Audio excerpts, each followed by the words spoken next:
Estudio Bíblico Semana 11, día 3. Jueces capítulos 14 al 16.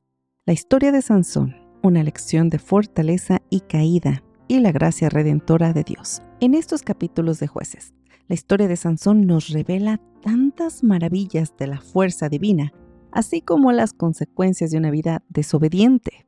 Sansón fue un hombre consagrado a Dios como nazareo desde su nacimiento. Fue también dotado con una fuerza sobrenatural para liberar a los israelitas de los filisteos.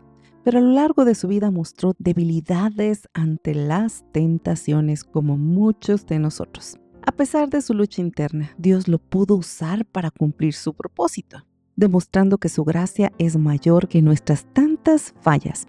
La vida de Sansón es un reflejo de cómo la fuerza y el talento dados por Dios pueden ser mal utilizados si no se vive conforme a su voluntad, pero también de cómo su misericordia se extiende incluso ante nuestras debilidades y fracasos. Gloria al Señor.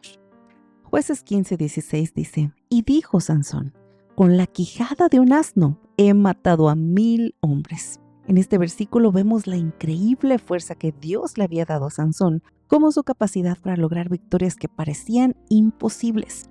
A través de la quijada de un asno, un instrumento que aparentemente es inútil, Dios hizo un milagro, mostrando que Él puede usar hasta lo más insignificante para hacer cosas muy grandes.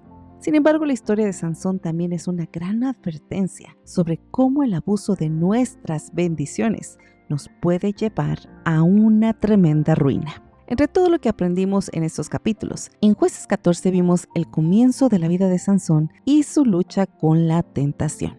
Vimos cómo Sansón era llamado desde su nacimiento para ser un líder y liberador de Israel, pero su vida estuvo marcada por sus deseos personales y su relación con mujeres filisteas, lo que lo llevó a comprometerse con lo que Dios le había prohibido.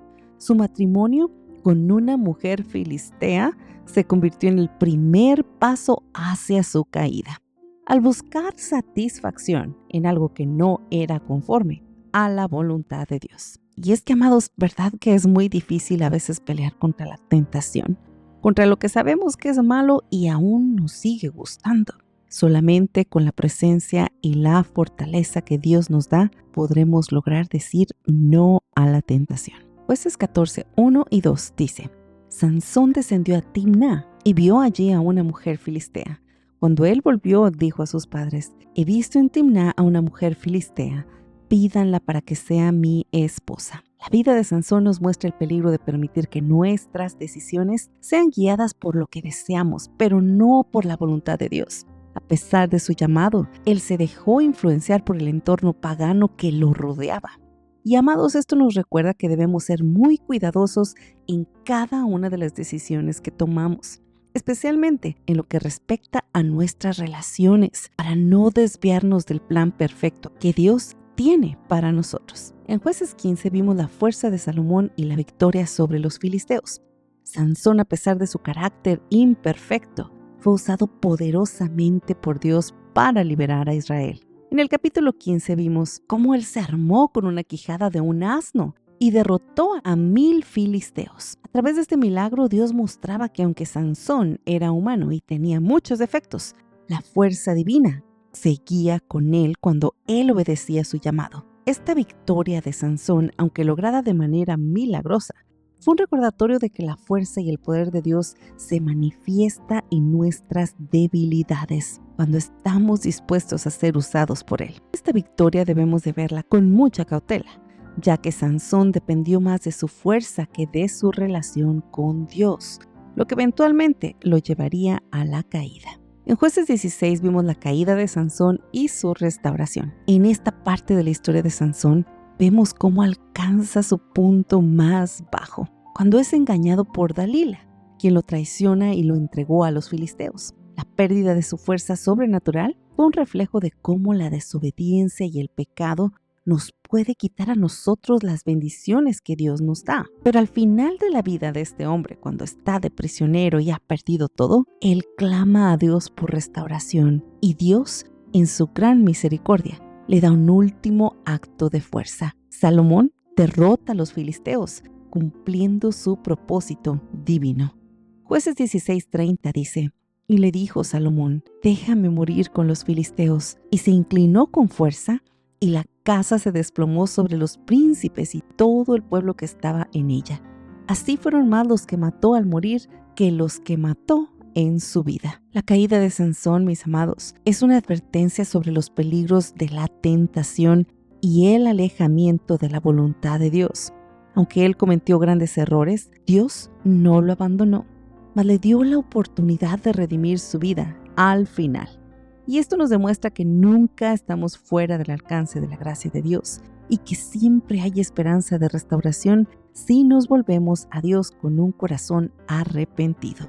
Gloria al Señor. Segunda de Corintios 12:9 dice: pero Él me dijo: bástate mi gracia, porque mi poder se perfecciona en la debilidad. Por tanto, de buena gana me gloriaré más bien en mis debilidades, para que repose sobre mí el poder de Cristo. El apóstol Pablo nos recuerda que el poder de Dios se perfecciona en nuestra debilidad. Así como Dios usó la debilidad de Sansón para lograr su propósito, Él también puede usar nuestras debilidades, aunque no creamos que es posible. Puede usar nuestros fracasos y cualquier situación como una oportunidad para que su poder se manifieste. Amados, el reconocimiento de nuestras limitaciones nos permite experimentar la gracia y el poder transformador de Dios. ¡Qué grande es el Señor! Con esta historia hoy deseo exhortarte a mirar cómo somos desafiados a vivir una vida de obediencia constante, a recordar que nuestras bendiciones y nuestra fuerza viene de Dios, que aunque podamos enfrentar caídas en el camino, siempre hay esperanza en el arrepentimiento y la restauración. Amados, no hay que olvidar que Dios es fiel y que cuando nos volvemos a Él, nos restaura y nos da la oportunidad de cumplir su propósito en nuestras vidas. Hoy te pregunto, ¿en qué áreas de tu vida has caído en tentación o desobediencia? ¿Cómo puedes volver a Dios y permitir que Él te restaure como lo hizo con Sansón? Vamos a orar. Gracias, Padre amado, por tu gracia que es inagotable, por tu gran misericordia. Incluso cuando nos alejamos de ti, Padre, ayúdanos a ser obedientes a tu voluntad y a no dejar que nuestras debilidades nos alejen de ti. Te pedimos que nos restaures y que uses nuestras vidas para cumplir tu propósito. Te damos las gracias porque nunca nos abandonas y porque siempre nos das una nueva oportunidad de volver a ti. Oramos en el nombre poderoso de Jesucristo. Amén y amén. Y recuerden, amados, que cada día es una nueva oportunidad para confiar en la dirección de Dios y para descansar en su presencia, avanzando con la certeza de que Él está con nosotros, guiándonos hacia su propósito eterno. Que Dios te bendiga. Se despide Alejandra Hicks. Hasta la próxima.